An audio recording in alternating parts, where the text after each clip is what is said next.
Hello Simple Cooking.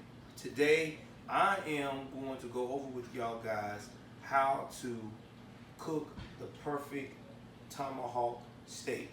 Now this tomahawk steak here that I got right here is about 2 pounds, okay? You can get them at your local market. You can get them roughly right now at Walmart or Sam's between about $20 to about $25, give or take. All right. Now, let me give you a little bit of background of why I decided to do this channel and why I love to cook. I've been cooking since I was 10 years old, and my passion led me to go into the military to cook, and I did that for 6 years. And with those 6 years, I learned a lot of techniques, being trained by not only just chefs that was trained in the military, but also chefs in the outside world that showed me a lot of things, how to make the perfect food and to make it simple and not complicated. So, first things first, when you get your cut of beef, this is what the following seasonings and stuff that you need. First things first, you need Montreal steak seasoning, okay? This is very good and handy. You can put that in any of your steaks that you're cooking or about to grill. You also need ground black pepper. You can get any kind of ground black pepper. It doesn't have to be McCormick's. It can be any, as long as it's ground black pepper. Garlic powder. I love garlic powder because with garlic powder, you can put a little sprinkle on it and give you that flavor that you need and keep it going. Sea salt, fine sea salt. You want to also have fine sea salt when you're doing this kind of cut of beef because once again, it's going to enhance the flavor. Olive oil. I always use olive oil on my steaks because it's a healthier choice. You don't have to use olive oil. Some people use canola oil or sunflower oil because it's have a higher smoke point. You can also do Lori's seasoned salt. That is definitely good. Seasoned meat tenderizer. This actually makes the meat a lot tender while you are grilling it on the grill, and it just helps out with the texture. A little bit of thyme. You don't have to have a lot, just a little bit. I use the organic thyme. Any thyme will work. You can even use ground thyme, but I wouldn't recommend it, but that's on you. A little bit of parsley, you can put that on the last for the actual garnish of the steak when you finish. Rosemary, it's very strong.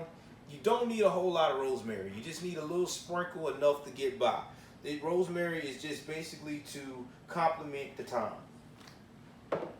Now, with that being said, this is what the first thing I do. And this is how I do my marinade. First things first, I'm going to take this olive oil right here. I don't measure my stuff out, but in the video, in the description below, I will tell you how much you probably need with this oil.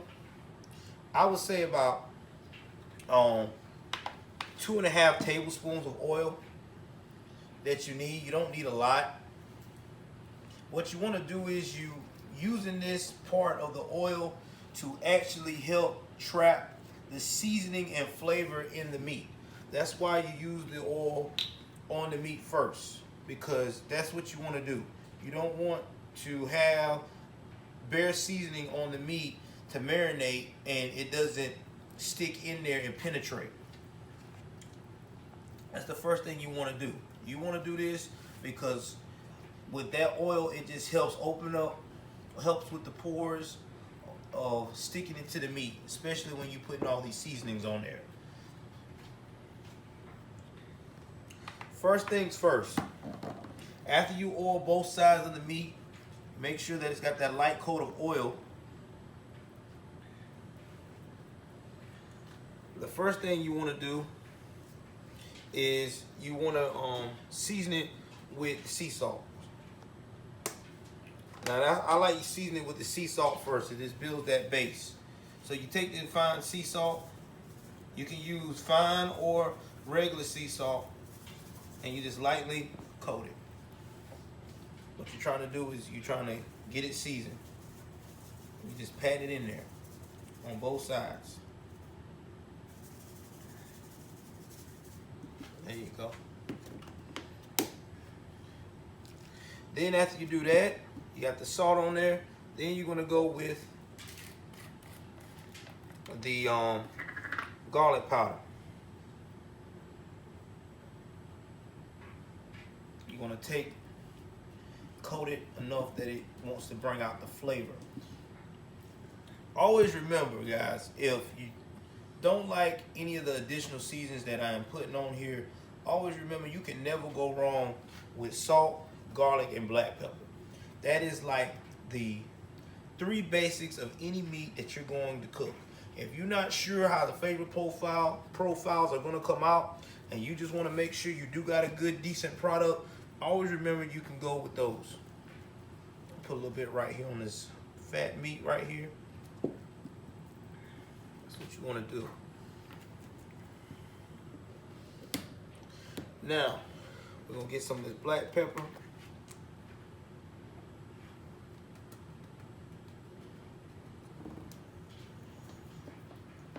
Now with the black pepper, you want to spread it out. You want to sprinkle a little bit. You don't want to overpower with pepper, because sometimes when you overpower your steaks with pepper, that it just doesn't complement with the other flavors. So you want to just put a generous amount.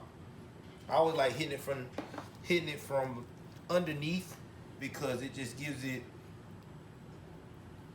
that boost to get all the pepper and stuff there. And you also, on your fat part of your meat, you want that seasoned too, because you gotta remember this is a thick cut of meat, and you're gonna be eating a lot of it at one time.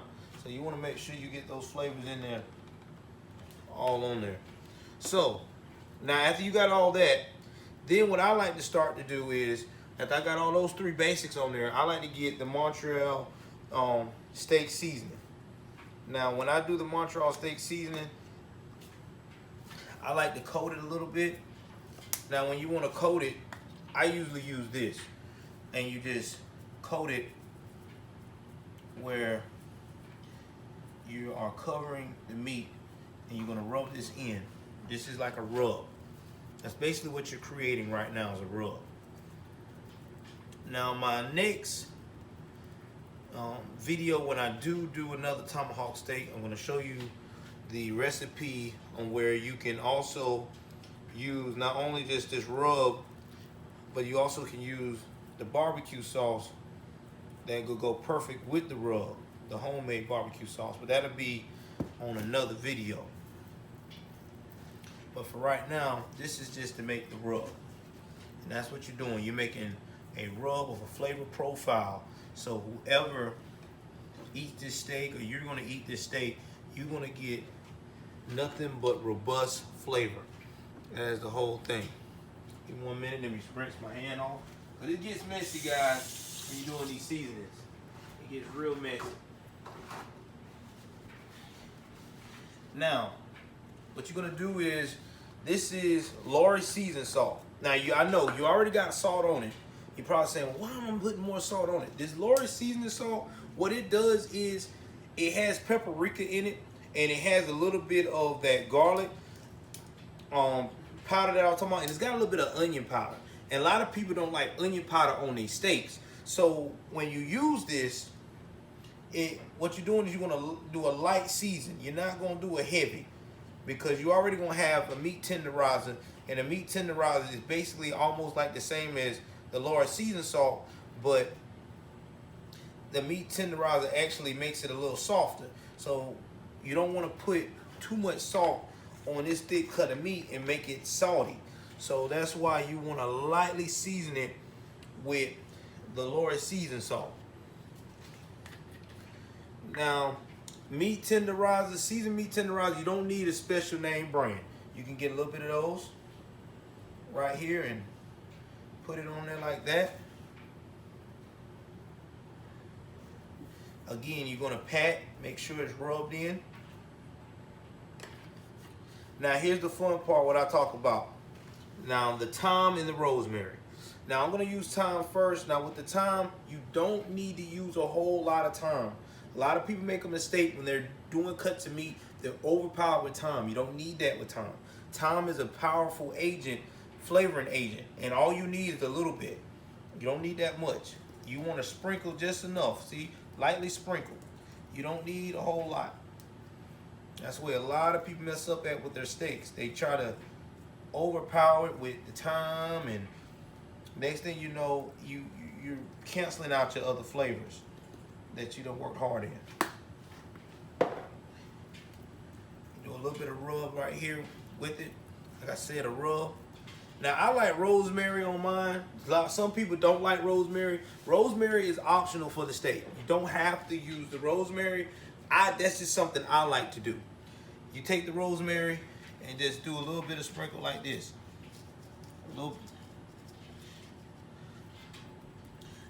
I would say with the rosemary, probably about 1 teaspoon on each side of the steak. You don't even need a whole lot. You don't want to overpower it because a lot of people don't like rosemary like that and everything else. Now, if you notice, I got this all seasoned onto my board. And if you like, in the recipe, when I put it up there on the description, you can actually put it into a container and bottle it up and do it as a rub at the same time. So now I'm going to transfer this steak into a separate pan. And we are going to let this rest for the next 8 to 24 hours. And the reason why we're doing that is because what you want to do is you want your steak to marinate in these juices, okay, in this seasoning. That way, when you put it on the grill, you're going to get nothing but flavor. That is the whole goal.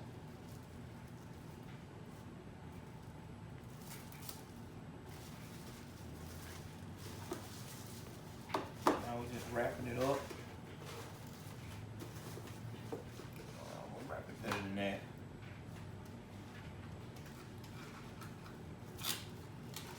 Take it down. Wrap it better.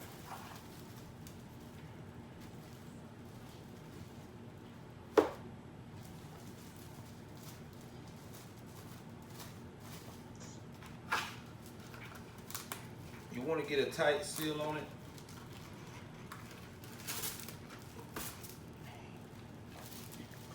You don't have to get no high-dollar plastic wrap. You know, a lot of people are like, oh man, you need to get that high-dollar plastic wrap. You really don't. You can get the great value plastic wrap from Walmart, and they do just as good as saran wrap and the rest of them, Reynolds saran wrap or whatever have it, just to save you some money. Don't let people fool you saying you gotta have that high-dollar crazy behind $3 or $4 or saran wrap. You don't really need it like that.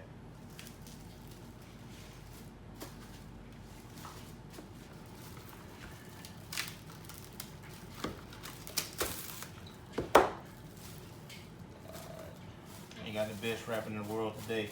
Kind of tired, guys. Bear with me. So we got it wrapped up.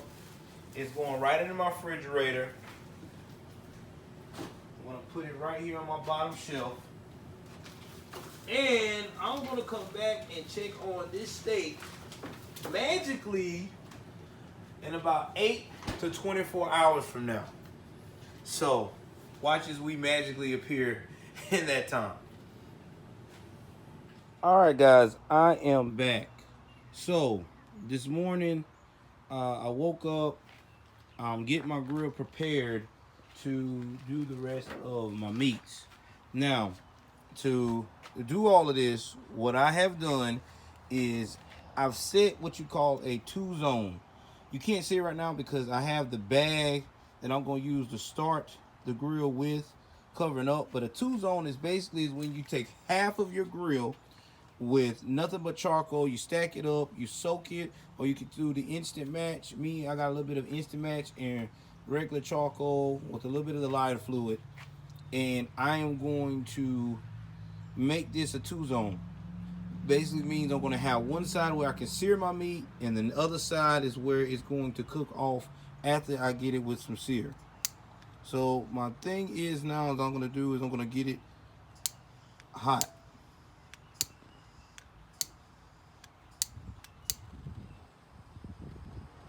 So I'm going to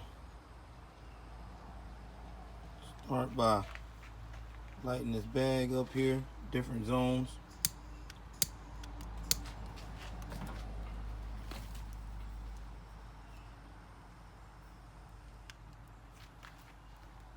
Keep in mind,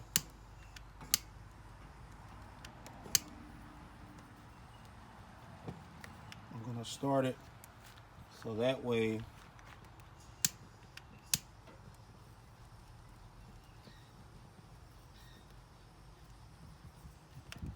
I can get this show on the road. Oh yeah, that's what I'm doing now. Exactly what I'm doing. So while it's doing its thing, I'm gonna go ahead on here. I like to close my lid whenever I'm about to start. I'm gonna go ahead on here. I'm going to let it do its thing. I'm gonna close the lid, and I'm going to wait until the coals get white. And when I return back, I am going to start putting things on the grill. Okay, I'm back. So I'm under my carport, and this is me unwrapping the steak after having it marinate since 7 o'clock last night, and it's now 3. So we're talking about a good a good 20 hours of marination. Now, that's how the steak looks. I want y'all guys to see it. Season, marinate. Now I'm about to cook this bad boy up, and I'm about to show you my coals. Now my coals, if you see it, they're white. That's what I was telling y'all about. One side of it is white, the other side is currently a free zone. I'm gonna put it right here to get my marks on it. Now what you want to do is you want to let it sear on its side for about a good I would say a good thick piece of meat like this, and you want it medium rare, about 8 minutes per side, because it's a thick cut of beef. You want it to cook that right. So I'm going to put this lid down, do it for about 8 minutes on each side, and then when we come back, I'm going to show you the finished product. Guys, I'm back. So now my tomahawk steak, I got it served just the way I want it. I like mine seared with this color here. I like a dark caramel like color like that, or whatever have you. And the only reason why it looks dark like that, I got my other steaks on as well too, is due to the fact of the matter, I put in a lot of the seasonings on it, and the seasoning I got kind of rough and burn on it a little bit. What I'm doing now, I just flipped it over.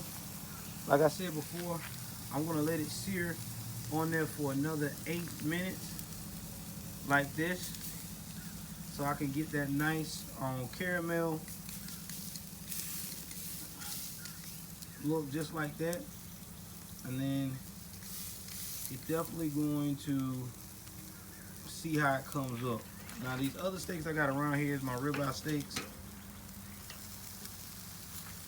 Now I actually love cooking my ribeyes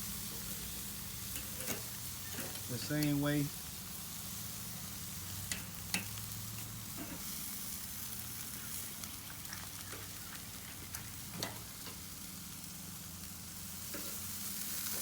You see, I done flipped those already.